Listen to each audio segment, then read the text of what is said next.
തിരുനെല്വേലിയിലുള്ള ശിവകുണ്ടം എന്ന ക്ഷേത്രത്തിലാണ് ഞാനിപ്പോൾ എത്തിയിരിക്കുന്നത്. ക്ഷേത്രത്തിൻ്റെ കിഴക്ക് ഭാഗത്ത് കാണുന്ന ഒരു വലിയ മണ്ഡപത്തിൻ്റെ ചില കൊത്തുപണികളും ശില്പങ്ങളുടെയും കാഴ്ചകളാണ് ഇപ്പോൾ നമ്മൾ കണ്ടുകൊണ്ടിരിക്കുന്നത്. ക്ഷേത്രത്തിനകത്ത് നമ്മൾ കയറി കഴിഞ്ഞാൽ അവിടെ കാണുന്ന എല്ലാ ശില്പങ്ങളും എല്ലാ കൊത്തുപണികളും അതെല്ലാം തന്നെ ദ്രാവിഡ ശൈലിയിലാണ് നിർമ്മിച്ചിരിക്കുന്നത്. തമിഴ്നാട്ടിലെ ഏറെക്കുറെ ക്ഷേത്രങ്ങളെല്ലാം തന്നെ ഈ ശൈലിയാണ് സ്വീകരിച്ചിരിക്കുന്നത്. തിരുനെൽവേലിയിലെ നവകൈലാസ ക്ഷേത്രങ്ങളിൽ ഒന്നാമത്തേതും സൂര്യഭഗവാന് പ്രാധാന്യമുള്ളതുമായ ശ്രീ വൈകുണ്ഠം കൈലാസനാഥർ ക്ഷേത്രം. ആ ക്ഷേത്രത്തിൻ്റെ ശില്പഭംഗി കൊണ്ടാണ് ആ ക്ഷേത്രം ഏറെ പ്രശസ്തമാകുന്നത്. ക്ഷേത്രത്തിൻ്റെ വലിയ മതിൽക്കെട്ടുകൾ കടന്ന് അകത്തേക്ക് പ്രവേശിക്കുമ്പോൾ നമ്മളെ വിസ്മയിപ്പിക്കുന്നത് അവിടുത്തെ വലിയ മണ്ഡപങ്ങളും ആ മണ്ഡപങ്ങളുടെ ഓരോ തൂണിലും കൊത്തിവെച്ചിരിക്കുന്ന കൂറ്റൻ ശില്പങ്ങളുമാണ്. തമിഴ്നാട്ടിലെ തൂത്തുക്കുടി ജില്ലയിലെ ശ്രീ വൈകുണ്ഠത്തിൽ സ്ഥിതി ചെയ്യുന്ന ഒരു പുരാതന ക്ഷേത്രമാണ് ശ്രീ വൈകുണ്ഠ പെരുമാൾ ക്ഷേത്രം. താമരഭരണി നദിക്കരയോട് ചേർന്നാണ് ഈ ക്ഷേത്രമുള്ളത്.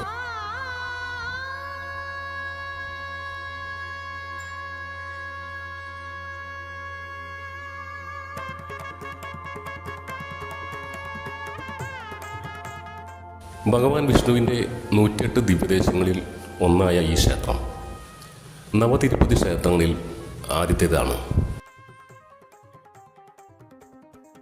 1800കളിൽ ഇതിഹാസ സ്വാതന്ത്ര്യ സമര സേനാനി വീരപാണ്ഡ്യ കട്ടബൊമ്മനും ബ്രിട്ടീഷുകാരും തമ്മിലുള്ള പോരാട്ടത്തിൽ ഈ ക്ഷേത്രം ഒരു കോട്ടയായി ഉപയോഗിച്ചിരുന്നുവെന്നാണ് ചരിത്രം പറയുന്നത്.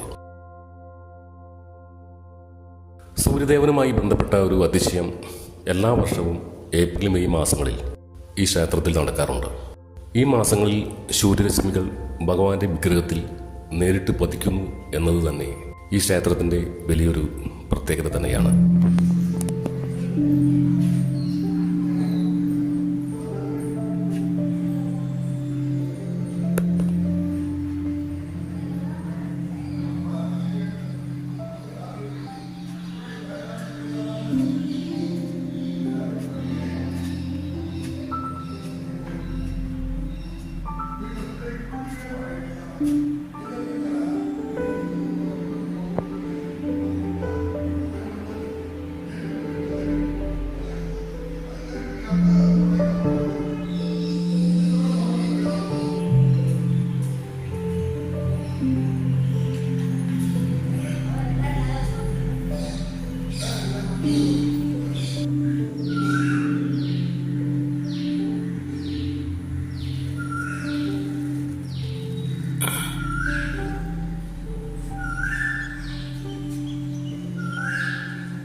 ഈ ക്ഷേത്രത്തിലെ അതിമനോഹരമായ ഒരു ശില്പത്തെക്കുറിച്ചാണ് ഇനി ഞാൻ പറയുന്നത്.